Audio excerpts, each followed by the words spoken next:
All right, really fun and very educational episode of Good Thinking coming at you. I think that's true of every episode. But this is all about student marketing, campus marketing, spring break, fall, rush talk, all the things that you know about on TikTok. We talk about NIL deals with students. We talk about student brand.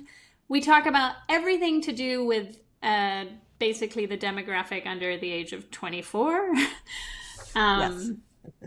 So it's, super fun with Ben, who's an expert in the space, who runs an agency that we've worked a lot with called YMC, and they're just fantastic. And he has so much wisdom, and he drops a lot of it on this pod. Yeah. And it's just, he's an amazing human to talk to. And I think the unlock as far as community that they've been such an example for, I think is huge. Is huge. So enjoy. If you like it, share it with somebody. If you love it, give the algorithm some love and let us know what you thought. All right, enjoy. Hey everyone, it's Chris. And Kirsten. Welcome to Good Thinking Weekly, the podcast where we discuss the best of the best in brands, marketing, and culture. Thousands of people, top execs from the likes of Complex, Klaviyo, Walmart, Wall Street Journal, and LVMH tune in every single week. We run a creative consultancy in GoodCo, so we know what it takes to build a good brand. Subscribe on YouTube, your favorite podcast app, and Good Thinking on Substack for more. All right, let's dive in. Hi, guys. Welcome to a very special episode of Good Thinking. We have maybe one of our oldest agency friends on. No, seriously, I was thinking about like the inception of GoodCo and like knowing you. Like it's like they happened at the same time. What happened? No, just like how, there's a lot of stories there, a lot we can kind of dig into, a lot of like amazing deep dives. That's a different podcast. Got it. Okay. But Ben is what is your title these days? You can introduce yourself. Why don't you? Yeah, I'm the Managing Director of Youth Marketing Connection, or YMC for short. And we are and have been one of the preeminent youth-focused marketing agencies here in the U.S. Forever. And have been doing it forever and evolving forever and are the loveliest people to work with ever. Yes. Both from a brand like partner perspective, but also just like I get firsthand witnessing of like how you deal with clients. And let me tell you, you treat your clients very nicely. And the work you guys do, like nobody is as connected and as on it that we have experienced in the space that you guys are, like truly. Thank you both. I appreciate all the compliments. I'm a compliments only kind of guy, But it's also great. Yeah, exactly. It's also great to be a part of your origin story. We love that. And you all have been in the business of culture and marketing for at least as long as we've been, and just really always impressed by how you have a finger on the pulse and constantly pushing everyone's thinking, which to me is one of the most exciting things about being in this industry, is just constantly figuring out what's next. Totally. All right. So that segues us in a perfect way. Of course it does. What's next? So I figured that the way we could structure this is we can talk about campus marketing in general. We can also talk about spring break and fall, which are kind of your two pinnacle kind of times of the year. But what is happening on campus? Like, that's my first question. It's like, what's the world of campus like, Ben? I actually know the answer, but hold on. I want to give a little background to make sure that everybody really understands like youth marketing culture. Like you guys are really dialed in on every level and so much of obviously what's happening on campus. And so I think making sure that everybody really gets like you guys are the go-to for this. Yeah. And I think what we've really focused on doing over the years is being connected to every aspect of youth culture, but definitely from the lens of a marketing professional versus the lens of like a cultural anthropologist. There's lots of great people out there that do that and that have, very like strict methodology to researching that types of thing. And they're great resources for us, but really focus on the marketing side. And that's really what's made us successful over the years. You joked earlier, like we've been in the youth marketing space forever, for as long as it's existed. And it kind of does feel like that to a degree. Whenever people ask about our origin story, I always mention Red Bull first, because that's sort of like, BC transition into like modern time. Everyone knows Red Bull and they're like, college marketing, of course. So I say, when Red Bull was kind of pioneering the idea of college marketing or student marketing with their ambassador program, which back then was revolutionary. Today, it would look like the most basic block and tackle approach ever, which was like give out as many Red Bulls as you can at any point in time. We were doing similar things for other brands across other categories and trying to figure out what that model looks like when it's not just hand in hand sampling. So it does feel like we've been in it forever, but over that time, there's just been such an incredible, both growth in the channel and also maturation.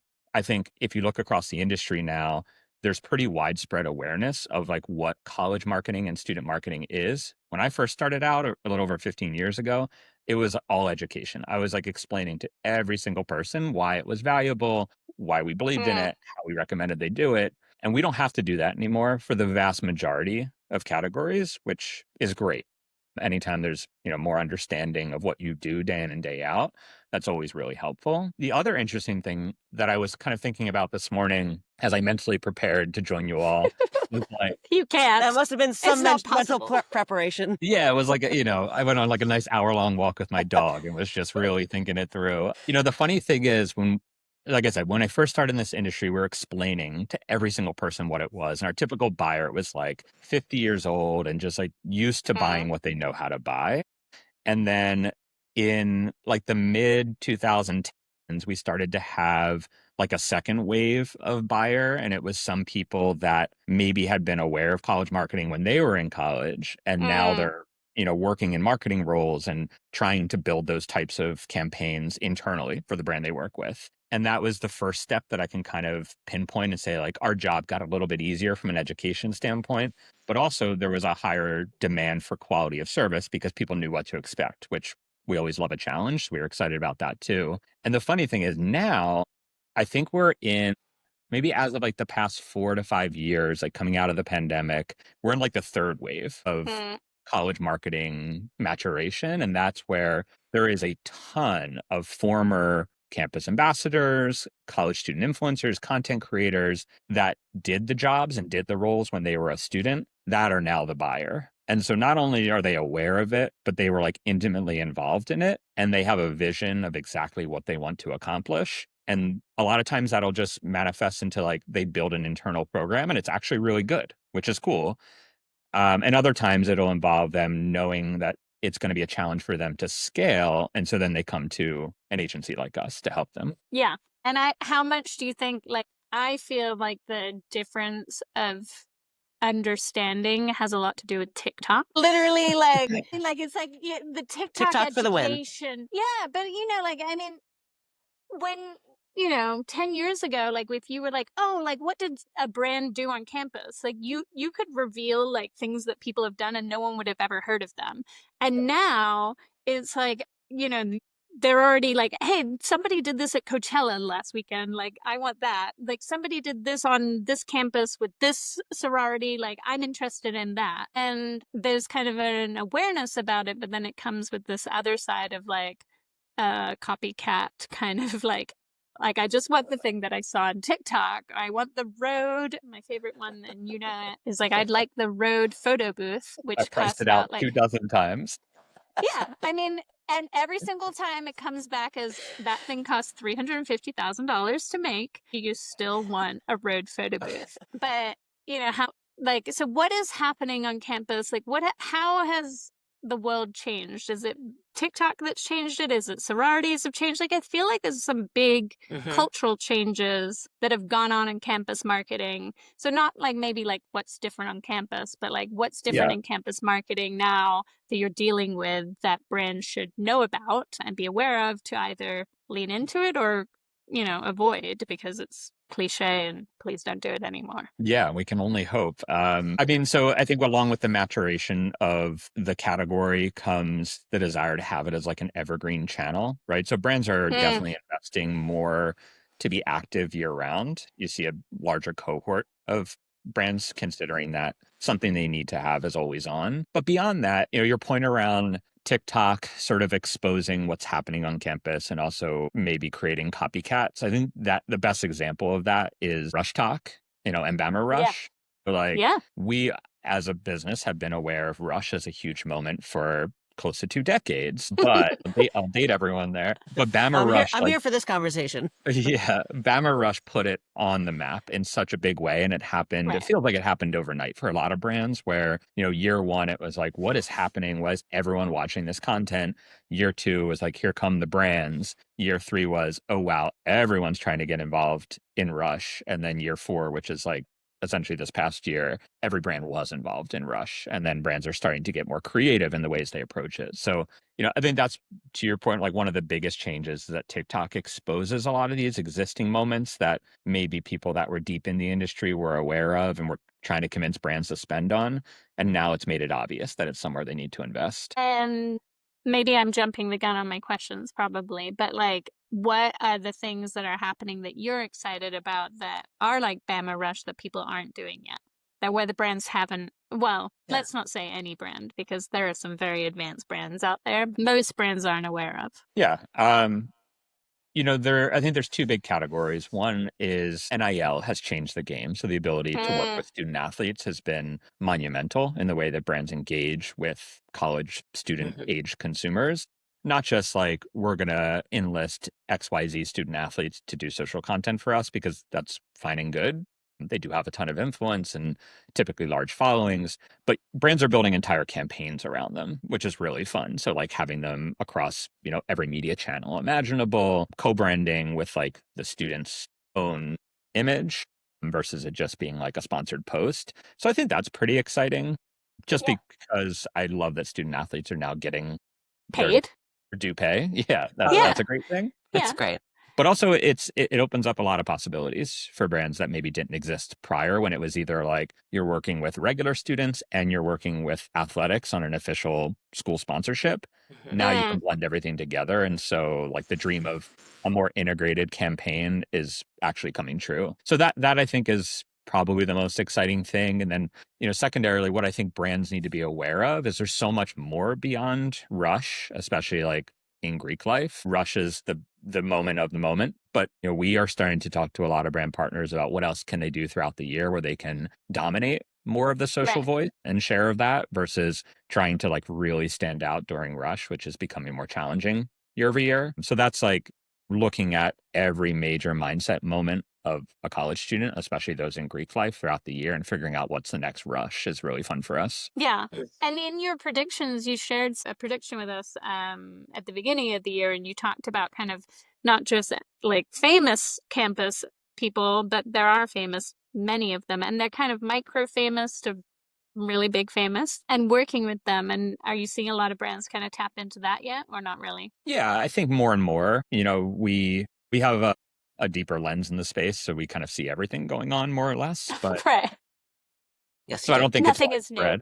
Yeah, I don't think it's widespread by any means, but I think brands are starting to get a little more sophisticated in understanding that on a campus by campus basis, there are these micro celebrities that, maybe don't have 2 million followers on TikTok, but they might have 100,000, and a huge percentage of those are hyper local. And there's a ton of value in that for the right brand. So we're definitely seeing it to some degree. And you guys use, I mean, I don't get to see so much of this, but you guys have like quite a robust like understanding of who's on campus these days, like literally the human bodies. Yeah. I mean, one of the great things about being in this industry so long is that we have incredible name recognition. And so everyone always asks, well, how do you keep current? How do you keep your community active and, in high numbers? And I say the job mostly does itself for us at this point. Students know that we have really interesting opportunities with brands. They know we treat them really well. They know we put a lot of focus on making sure that they get more out of it than just a paycheck. So we really do try to incorporate as much like professional development into our roles as possible. So that enables us to kind of have students come to us versus being the ones that have to constantly be, reaching out. Which is huge. I mean, that's amazing. Like, to me, that's like, community development in and of itself. Like, there could be a whole pod on that, because like really developing a community, like, yes, they're coming to you now, but you guys have put in the work that, it's not light, that encompasses all of those parts and pieces, because there's a big investment there, whether it's time, money, or just care. There totally is. And students can see right through it too. And there's a lot of shared and passed down knowledge, from year to year. So at an average college, we graduate maybe roughly 15 to 20% of our network every year. And we Yeah. try to stay engaged with them. And we do a lot of work, with like 23 to 34-year-olds as well. But there's a lot of knowledge share. So when we graduate, those people, they're letting, their sorority sisters and fraternity brothers and friends and peers know, like, keep an eye on YMC, reach out, try to join their network, be a part of it. They check the boxes, XYZ, have a good partner to work with. So we invest in reputation on relationship a lot, but it's paid dividends for us. That's great. I love that. Okay. So who's, okay, go ahead. You got a question? Who's doing it right? Besides you. No, I have like a very strict rule about not talking about our own clients too much. I think one brand that's doing it really well is Poppi for a lot of reasons. So they made a very concerted effort to build internal capacity for the student marketing, college marketing space. And, they did that by hiring a lot of former ambassadors, by hiring people that worked in agency life or that then wanted to go work in-house at a brand.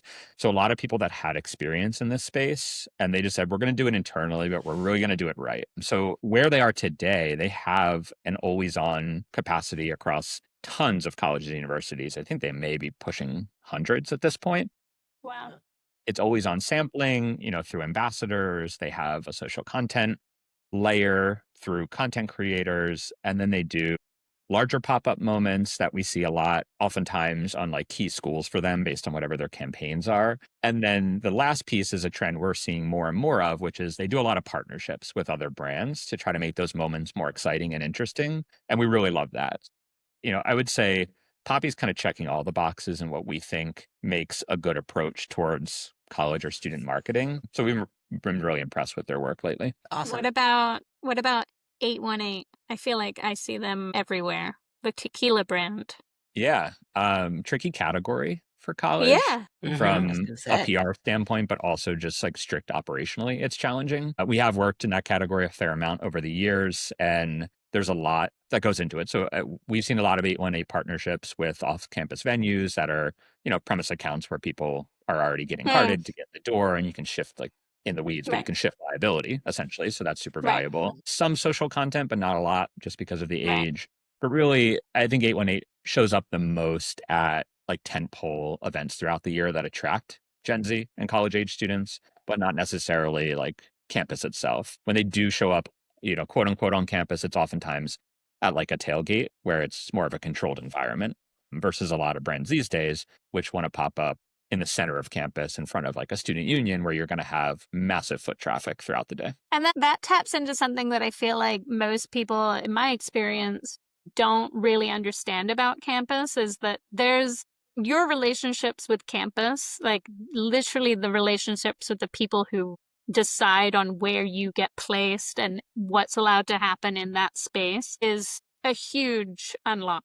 Like it's like you can't just roll into campus. We've learned sometimes the hard way with like, a truck and just be like, oh, like here I am, and set up. Like it's actually like there's a lot of regulation that people are, I think, first timers kind of just like, oh yeah, like I see this pop up, and it's like this pop up went nowhere near campus, didn't travel around the country, didn't do anything, but can I have that? And what do you kind of have as your list of like, if you knew 5 things 5 years ago, like what were the things that you would want to know if you were kind of like giving somebody who's coming into this role as a marketer, like, awareness about campus? Yeah, it's a great question. You're right that relationships are everything. I mean, I think that applies to all business and all life in general, but yes, especially when you're looking to bring, a consumer marketing experience to a college campus. It's a separate pod to talk about like, is higher ed, a real for-profit business? Is it really doing its job? But we don't need to go there. But in general, the vast majority of people that work on a college campus, their job is not to bring your brand pop-up to their students. No? Right. It's just not what they sign. Priority.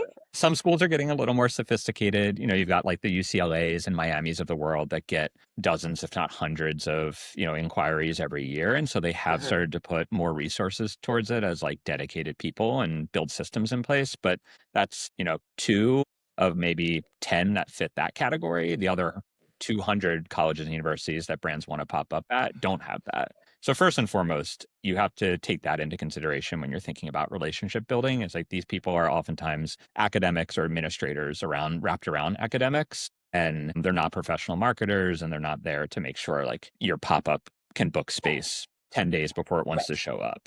Right. So I'd say like first and foremost for a brand looking to get into the space, make sure you have those relationships or you bring a partner in that has those relationships, because that's what's going to make or break your tour, especially when you've got tight timelines and looking to book space in small windows. Second, I'd say is like don't just show up and assume everything's going to go great. I think a lot of pre-work is necessary. So oftentimes we'll encourage our partners to invest in having a presence on campus before their big moment to start to build some interest and excitement and awareness. That oftentimes leads to a much better pop-up experience and, all higher attendance and better KPIs across the board. And then I think 3 is like, don't disappear after your pop-up either, right? Try to continue the conversation and have some trailing touch points to remind people of that moment.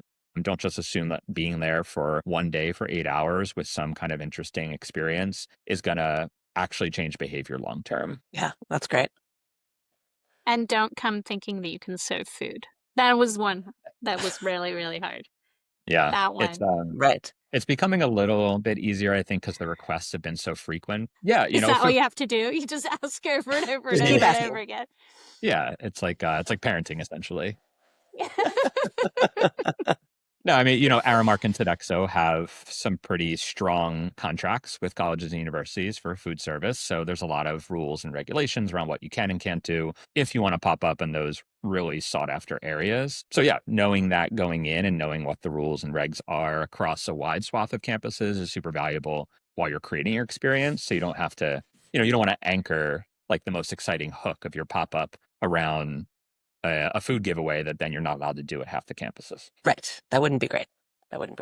Ben, where's kind of the next opportunity for people? Like, is it what's a region that's overlooked that you could be going here? Like, what's kind of that opportunity? Yeah, I mean, the easy answer to that is pretty much anything out of like the top 10 or 20 blue chip, like big state schools or really well-known, athletic program schools is a big opportunity. It's always funny to me how many brands are just planning in a vacuum and think they're unique by saying they want to go to like UCLA, T Austin, Miami, and Ohio State. You're like, okay, you and every other brand ever in existence. We get it. Now, those schools have a ton of value, but you do have to think beyond that. So I think, broadly speaking, there's so many amazing campuses out there. And to some degree, an eyeball is an eyeball, right? It's valuable no matter where it is, with a lot of other considerations. If you want to narrow in on like geographic areas, the Midwest to some degree is underappreciated at the quality of schools and the size of the campuses. The problem there is something as simple as weather. The weather at a lot of Midwestern schools is just not as hospitable to outdoor activations, which the vast majority of these pop-ups and college programming require some, outdoor space. So I think that's partially why the Midwest gets overlooked. And how much mapping will you do of kind of understanding, okay, this brand, you're going after this, it's, specific to women, whatever it might be, here's kind of where you should go? Or is it just these guys are coming with like, here's where we want to go, and there's enough people that somewhere their audience will be? The vast majority of our partners rely on us for recommendations. And so it's a pretty complex data-driven approach we take. We have a ton of well-aggregated, publicly available data. We have a ton of proprietary information based on our past programs and our own research and our own conversations and insights that we have with students. And then we always ask our brands for their data as well to layer on top of all of that to kind of inform where we want to go. With that said, there's always the 20% of clients, like I mentioned before, that say, here are the 5 campuses we have to be at, and that's all we want to do. If that's the case, as long as, all those schools allow pop-ups, we're happy to just take their lead with a little bit of pushback to say, maybe consider XYZ. Right. Okay. So from the question I have is like, I feel like when I got to know you, like it was like, Kirsten had all these great stories about spring break and all the brands that she worked with on spring break. And then everybody knows about fall. And I feel like it's like, let's talk about the schedule of the year, times of the year that people are missing, but also when do people, should they actually begin to think about those things? Because in my experience, it's like, the beginning of the summer is not the time to decide that you want to have a fall event, but it does seem to be when people decide that they want to have a fall event. So let's talk about the schedule, but also when to be making those decisions. Yeah, you're really speaking my language now as an operationally minded person. So You are very operationally minded. I love yeah, that I'll about you. caveat by saying, I've never been brand side in my career, so I don't fully understand the ins and outs of decision making, but I do feel like it's been a trend over the past decade, especially that decisions are being made more and more last minute. So there's the reality and then there's the ideal. When you look at sort of like the college calendar, the best time to plan for back to school is definitely like April, May, early June at the latest. There's a ton of reasons for that. One, like if you're building a program that relies on talent, so any type of like ambassadorship, influencer campaign, content creator campaign, more of which, by the way, brands are requiring exclusivities in category, which is a whole nother thing. But if you're relying on talent, you really need to lock that talent in as early as possible. And these are college students, so they're much more responsive while they're in school mode in April, May, Right. or June for quarter schools. Like they'll reply to your texts, they'll reply to your DMs and emails quicker. Once summer hits, it just becomes harder. And so the realities of it are, if our job is harder and we have to put more time into doing the same thing, it's more expensive. So the ideal time is definitely to start planning in like April, May, early June at the absolute latest. Your first big moment is going to be when students come back to school for Rush, if you're focused on Greek life and sororities. So that could be as early as like the first week of August.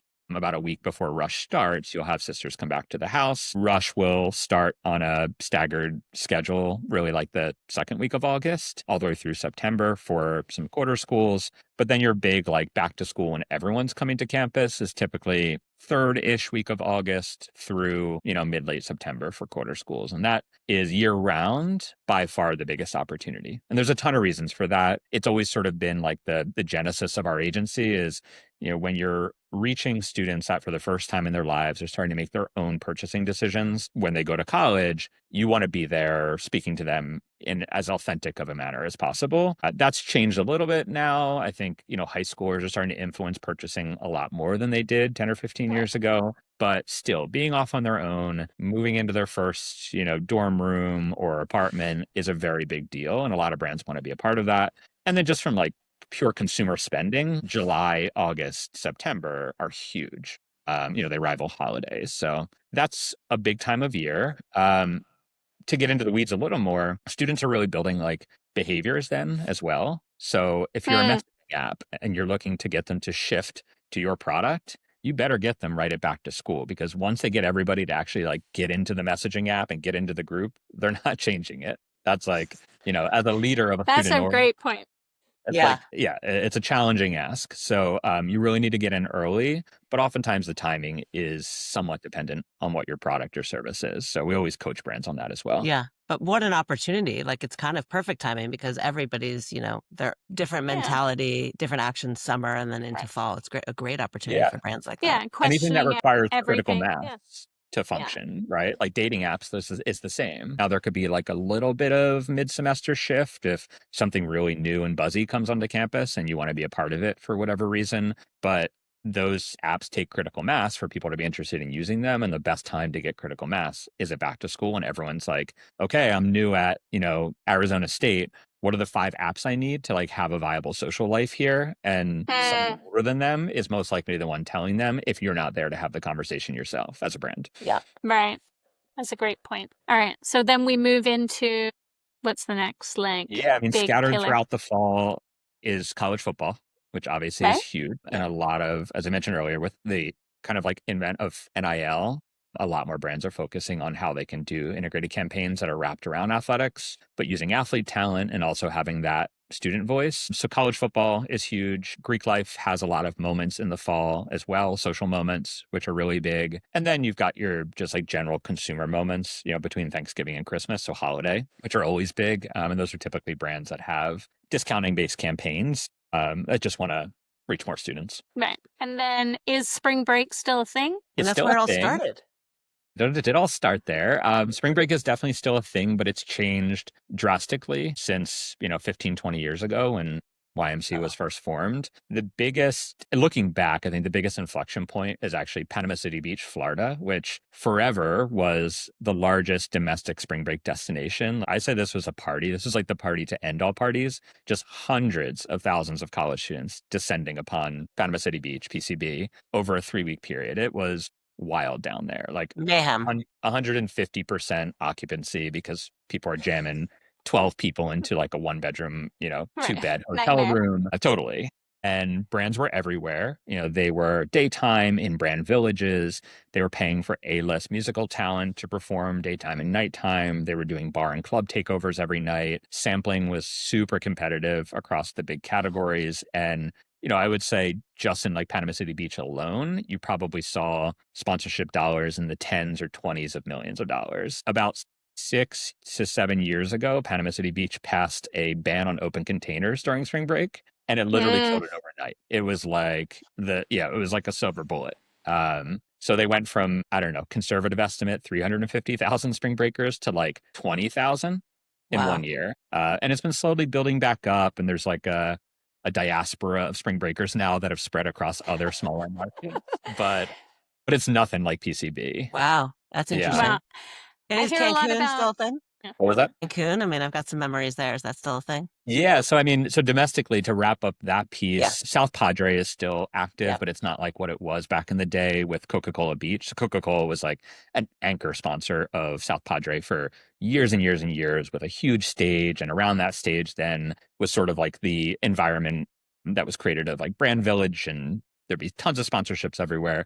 That went away a few years ago. And so South Padre is definitely getting less dollars than it used to. And then there's a bunch of small markets like Lauderdale and Miami and Lake Havasu in Arizona. But that's a domestic landscape. And it's really, without PCB, there's no huge anchor where it's like, if as a brand, you have to spend there. Internationally, Cancun is very much still a thing. I don't have like a really solid explanation of why it's fallen off from a brand sponsorship standpoint. You definitely still get a good amount of sampling work down there, some smaller sponsorships, but by and large, brands aren't spending what they used to. It's still a very popular spring break destination, though, with a pretty high number of travelers every year. Is it a missed opportunity that they're not doing it? Because I think a lot of times, like things like programs like that, they fall off, like they fell off around COVID or whatever, and then they never come back. But it's not to say that the opportunity isn't there anymore. It's just that the spend has been put somewhere else, or the awareness that you were even doing that, like it left with whoever left during COVID and like went on to do whatever they did. Do you think that it's still worth brands investing in that? Or do you think it's just like the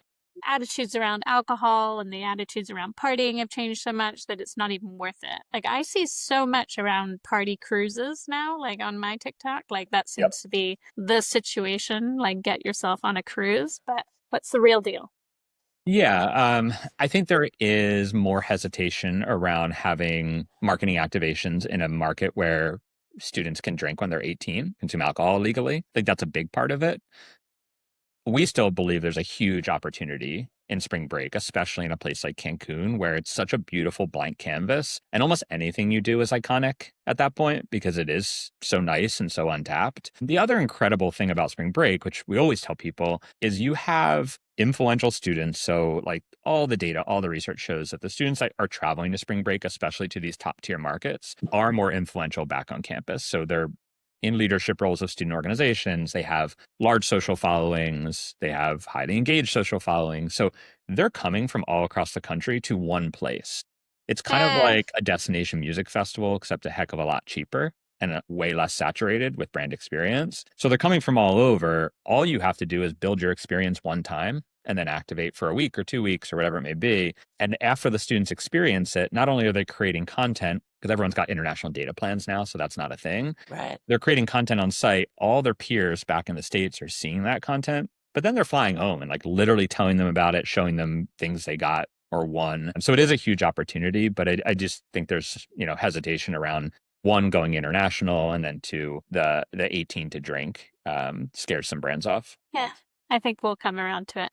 All right. I have 2 more questions before we get into the quick fire, and we'll make them kind of shorter. But the first one, because I feel like this is something that we've done a lot together and that you do a lot of, is like kind of student brands, like building student brands for brands. Like it's like, okay, you don't have a very cool brand.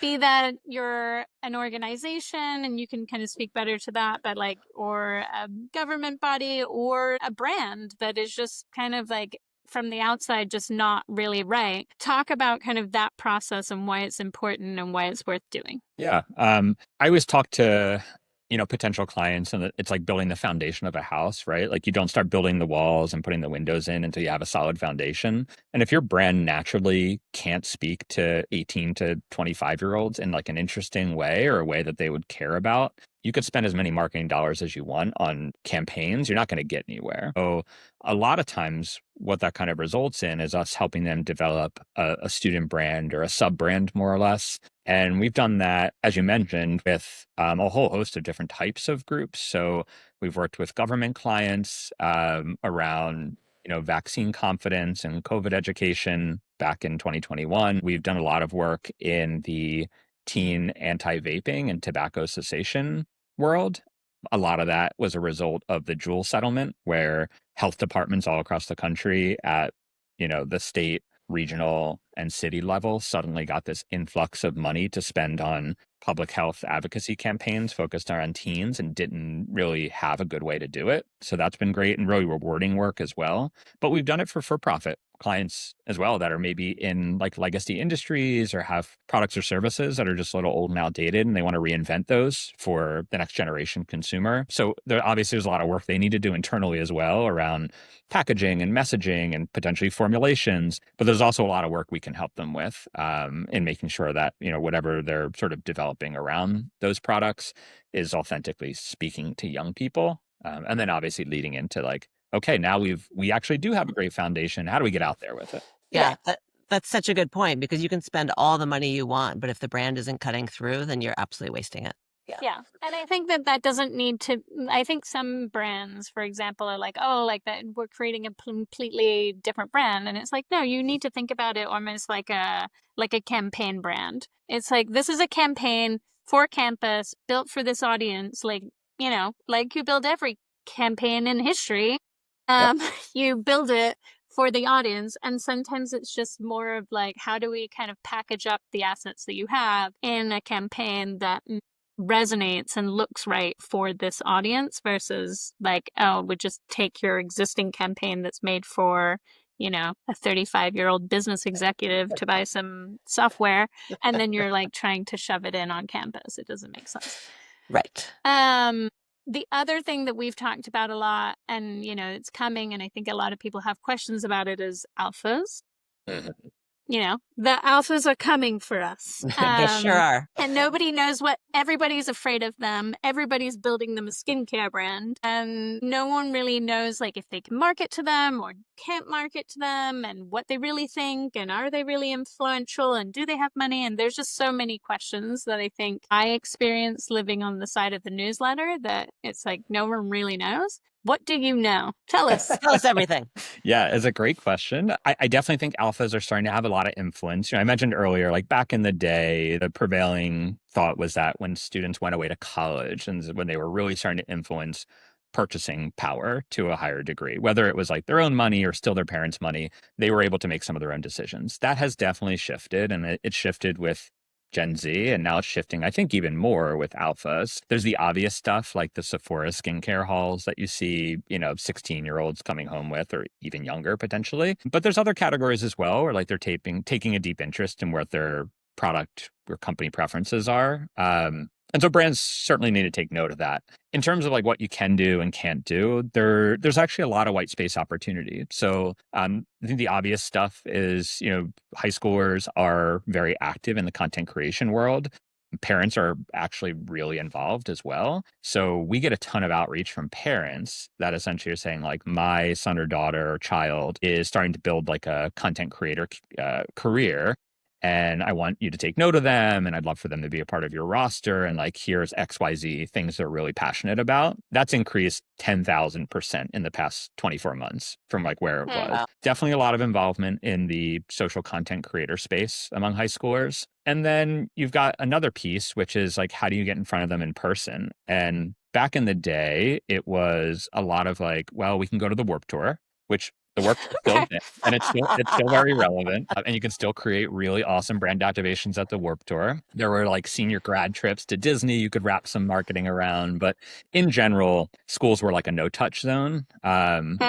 And we are still pretty picky about the types of opportunities we'll take in like the high school K through 12 space. Actually, really picky, but for the right brand and the right message and the right opportunity, especially if it has like a community value to it, there's a lot of ways to get into high schools around like lunch times and other social events where you're just amplifying what's going on, and offering a little more value and a little more excitement to that moment. And that schools are pretty open to. So there are some ways to physically get in front of students, but I would say like content creation is definitely number one.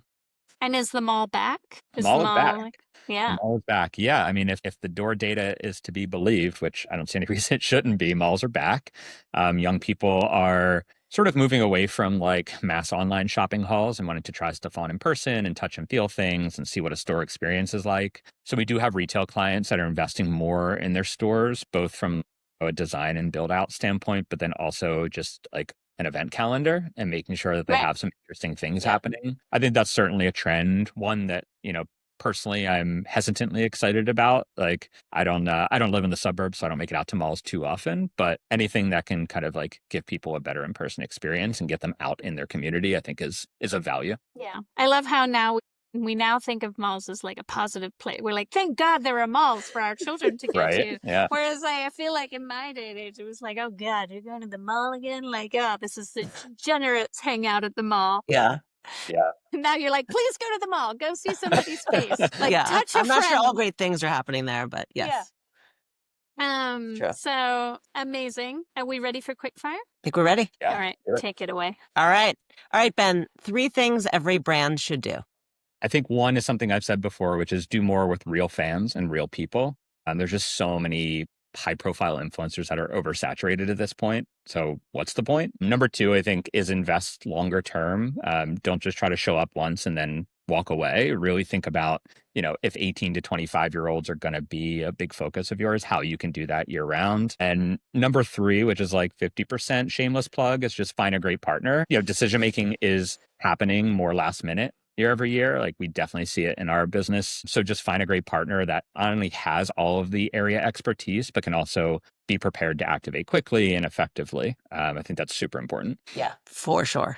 For sure. What's the trend that has you the most excited? So I talked a little bit about like utilizing students for UGC. And I think a lot of brands are now starting to see the real value in that beyond the students just posting it on their own channels. They're posting it on the brand channel and seeing metrics that are through the roof. So it's super fun to see a youthful approach to how brands are showing up on social. But I think personally, what has me most excited is like the Gen Alphas have this thing where it's like counterculture to feel hopeful. Like doom and gloom is out and hope is back in, hopefully. So that has me excited because it was, things were bleak there for a while. Yeah, I'm here for that trend for sure.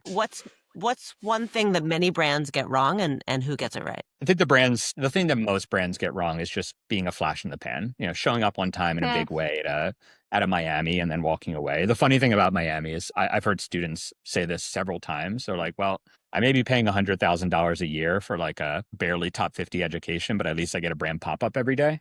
So I think like if students are saying that, think about where your money is best spent. And again, the ones who get it right are just the ones that are taking a more strategic approach to making this an evergreen channel that they invest in and really like are trying hard to build community. Yeah, I think like with anything, I think these students are savvy and they see through your efforts and lack of efforts. It's like, and campuses too, like you just want to leave them better than you found them. And, everybody put the effort in and people appreciate it. And it's so overlooked so often. Right. And I think you guys are really an example of someone and people that have done that from the start, which I think is great. It's so thank true. you for coming on. Oh, thanks for having me. Such a pleasure. Yes. So fun. All right. I'll talk to you soon because I literally am talking to you in like 10 minutes probably. Till next time. All right. That happened. Bye, guys. All right. Thank you all. Ciao. That was it for this episode of Good Thinking. Don't forget to tune in next week. If you found this valuable, subscribe on YouTube and your favorite podcast app. And don't forget to read on Substack for even more insights. And if you really liked it, drop us a heart. We'd love to hear from you. Ciao. Until next time.